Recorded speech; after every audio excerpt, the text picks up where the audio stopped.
The trade deadline is almost here, so I gotta drop this video for you guys. These are the 10 players that should be traded at this year's MLB trade deadline. There are some big names on this list, some former All-Stars, Cy Young Award winners, maybe even some MVPs. There's a lot of surprising teams that haven't played well this year that have a lot of guys to trade off. Just a quick reminder, I am doing a trade deadline live stream on the trade deadline day, so make sure you are subscribed to the channel so you don't miss out on that. Drop a like on the video if you enjoy it, and get in the comments. Let me know who you think is gonna be moved at the deadline. Give me your predictions. So without further ado, let's start talking about these trades. Yeah, it's crazy to think, but Nolan Arenado of the St. Louis Cardinals very much could be moved this deadline. Arenado's on a long-term deal signed through 2027, and after a slow start, he's not showing any signs of being that player. He is back to being the all-star caliber third baseman we know. 22 homers, 20 doubles, and 77 RBIs on the year, with a 284 average, 332 on base, 517 slugging, and an 849 OPS, while still playing good defense, still being one of the best third basemen in the league, not striking out a lot, getting on base, that disgusting Gold Glove we all know. What might make it difficult is the fact that he does have a lot of money owed to him still on this contract. He's owed $109 million through 2027, so it might make it a little more difficult to move him with that contract, but teams like the Dodgers apparently have been interested. He makes perfect sense for the New York Yankees. There's a lot of teams that could grab a guy like Nolan Arenado, make their team instantly better, and get one of the best third basemen in the league. It's just going to cost a lot. This next pitcher has been one of the best in baseball this year. That is Blake Snell of the San Diego Padres. Snell, upcoming free agent at the end of this season, and he is having a phenomenal year. Snell, so far in 114 innings, has a major league best 2.61 ERA with a whip at 1.27. Of course, he does walk a lot of guys, but he is striking out guys at a 30% clip this season, giving up little to no hard contact. No one's hitting home runs. Blake Snell has been absolutely disgusting, especially over the last few months after he's really settled in. Blake Snell has just been nasty, and with that left-handed arm on the market for a Padres team that has been very disappointing this season, it just makes a lot of sense for him to be on the move, because I just don't see the Padres re-signing him. But they could get a lot back because he's clearly, I think right now, one of the best pitchers on the market. Maybe not as hot of a commodity as he once was, but Brent Rooker of the Oakland A's, I think, could be a guy on the move during the deadline. Now, Rooker, of course, had that blazing hot start to the season and did make the All-Star team as the A's representative, but there definitely is some concern with his game as he has cooled off over the last few months. Since May 25th, Brent Rooker is only hitting 209 with a 282 on base and a 663 OPS, striking out over a third of the time he gets to the plate. He has not been that same player he was the first month and a half, but Brent Rooker gives you a power bat that can play the outfield as well as be a DH, use him in a platoon role even. I think if anybody puts an offer on the table for the Oakland A's, they're probably going to take it. And Brent Rooker has really hit well away from home as well this year, with an 876 OPS on the road as opposed to a 720 at home. Get him out of Oakland, you might get that same Brent Rooker from the beginning of the year back. I don't think he's going to cost very much. Next up, let's talk about Chicago White Sox shortstop Tim Anderson. Hits free agency at the end of the year with a $14 million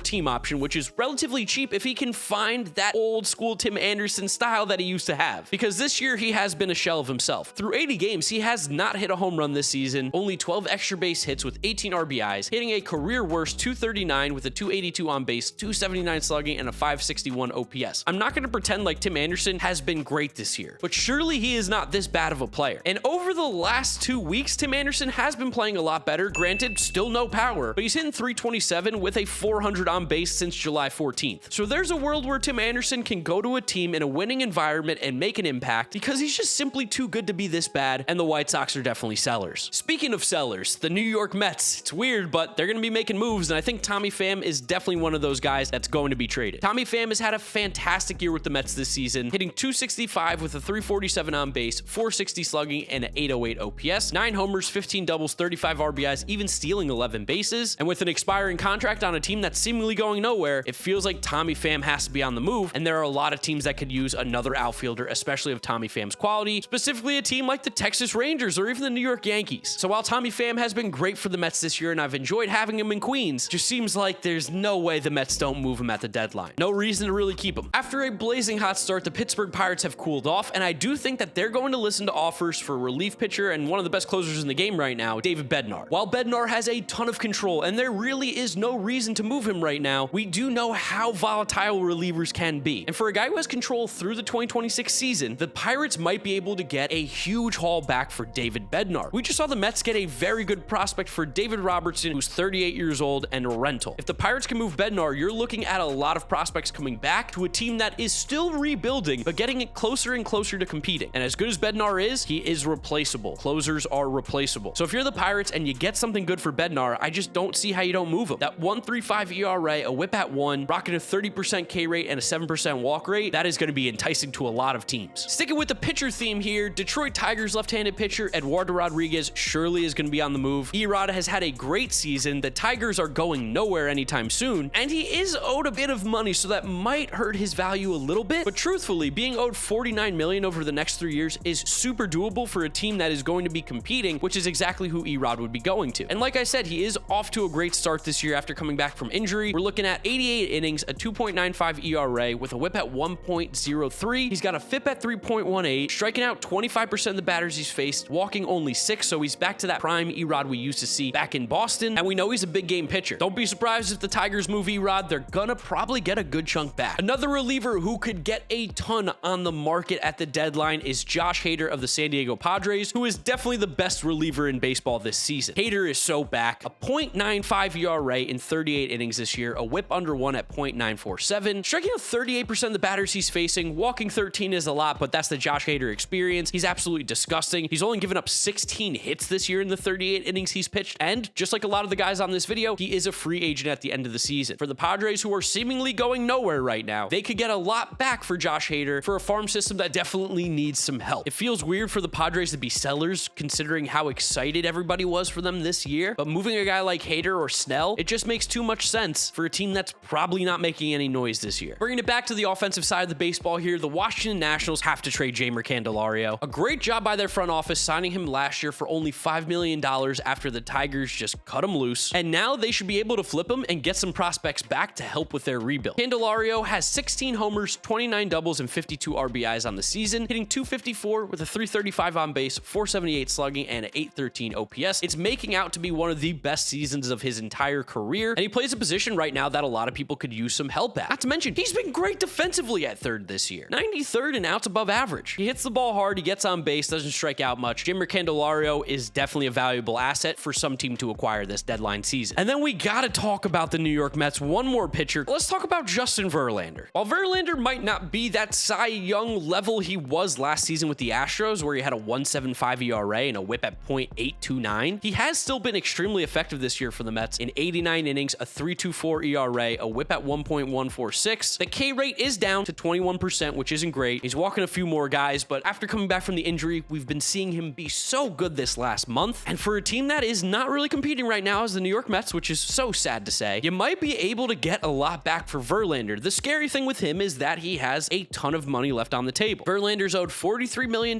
next year, including the rest of his $43 million contract this year, and a vesting option in 2025. If he throws 140 innings, he gets $35 million.